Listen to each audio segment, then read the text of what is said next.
ગુજરાતના ઉંદરો પણ હવે ઇન્ટરનેશનલ નશેડી બની ગયા છે।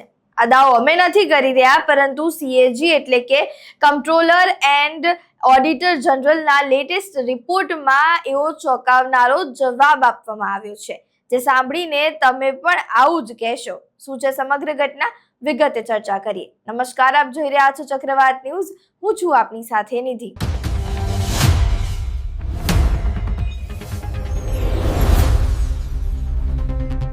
રાજ્યના ગૃહ રાજ્યમંત્રી હર્ષ સંઘવી સાહેબ દિવસ રાત ડ્રગ્સ ફ્રી ગુજરાતના બળગા ફૂંકે છે। પોલીસ ફોર્સ ડ્રગ્સ પકડવાના ફોટા પડાવે છે, પણ સાહેબ પકડાયેલું ડ્રગ્સ જાય છે ક્યાં? રિપોર્ટ કહે છે કે ઓક્ટોબર 2022 થી જુલાઈ 2023 વચ્ચે પોલીસે જે 6510 કિલો ડ્રગ્સ પકડ્યું હતું, તેમાંથી 2332 કિલો ડ્રગ્સ તો ગાયબ છે, એટલે કે પૂરેપૂરો 35% હિસ્સો ગાયબ।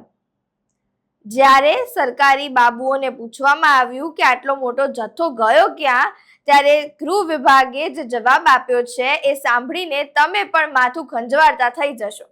ગૃહ વિભાગ કહે છે, સાહેબ એ તો ઉંદરો ખાઈ ગયા।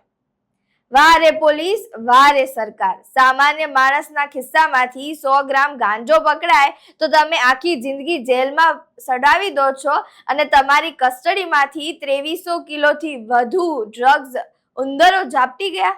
શું ગુજરાતના પોલીસ સ્ટેશનમાં હવે ઉંદરો માટે રેવ પાર્ટી યોજાય છે, કે પછી આ ઉંદરોને પણ હવે હાઈ પ્રોફાઇલ નશો કરવાની આદત પડી ગઈ છે? હર્ષ સંઘવીજી, તમે તો કહેતા હતા કે ગુજરાત પોલીસની નજરથી કોઈ બચી શકતું નથી, તો શું તમારા સીસીટીવી કેમેરામાં આ ડ્રગ્સ એડિક્ટ ઉંદરો કેદ ન થયા, કે પછી આ ઉંદરો બે પગવાળા છે? સીએજીએ પણ શંકા વ્યક્ત કરી છે કે આટલો મોટો જથ્થો માત્ર ઉંદરો ખાઈ જાય અથવા ભેજને કારણે સુકાઈ જાય એ વાત ગળે ઉતરે તેવી નથી। 35% ડ્રગ્સ ગાયબ થવું એ કોઈ નાની મોટી વાત નથી, અથવા તો નાની મોટી ભૂલ પણ નથી। આમાં પોલીસની મિલીભગત અને ભ્રષ્ટાચારની ગંધ આવી રહી છે। વિચાર કરો, 2332 કિલો ગાંજો અને અફીણ, જેની બજાર કિંમત કરોડોમાં થાય, જો આ ડ્રગ્સ ખરેખર ઉંદરો ખાઈ ગયા હોય તો અત્યાર સુધીમાં તો અડધા ગુજરાતના ઉંદરો હવામાં ઉડતા હોવા જોઈએ। પણ વાસ્તવિકતા કંઈક અલગ જ લાગે છે। શું આ જપ્ત થયેલું ડ્રગ્સ પાછળના બાણેથી ફરી બજારમાં તો નથી વેચાઈ ગયું ને? શું પોલીસ જ હવે ડ્રગ્સ પેડલર નથી બની ગઈ ને?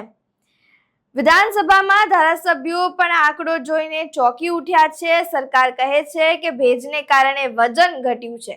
સાહેબ, ભેજને કારણે 5-10 કિલો ઘટે, 2300 કિલો નહીં। આ તો જનતાની આંખમાં ધૂળ નાખવા જેવી વાત કરી રહ્યા છો। હવે સવાલ એ છે કે શું ગૃહ વિભાગ આ બે પગવાળા ઉંદરો સામે તપાસ કરશે, કે પછી ઉંદરના નામે આખું કૌભાંડ દબાવી દેવામાં આવશે? ગુજરાતની જનતા જવાબ માંગી રહી છે।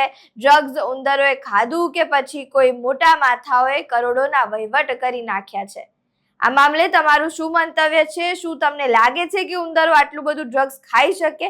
કમેન્ટમાં જરૂરથી જણાવજો। વિડીયો પસંદ આવ્યો હોય તો લાઈક, શેર, કમેન્ટ કરજો, અને અમારી ચેનલને સબસ્ક્રાઇબ કરવાનું ભૂલતા નહીં। નમસ્કાર।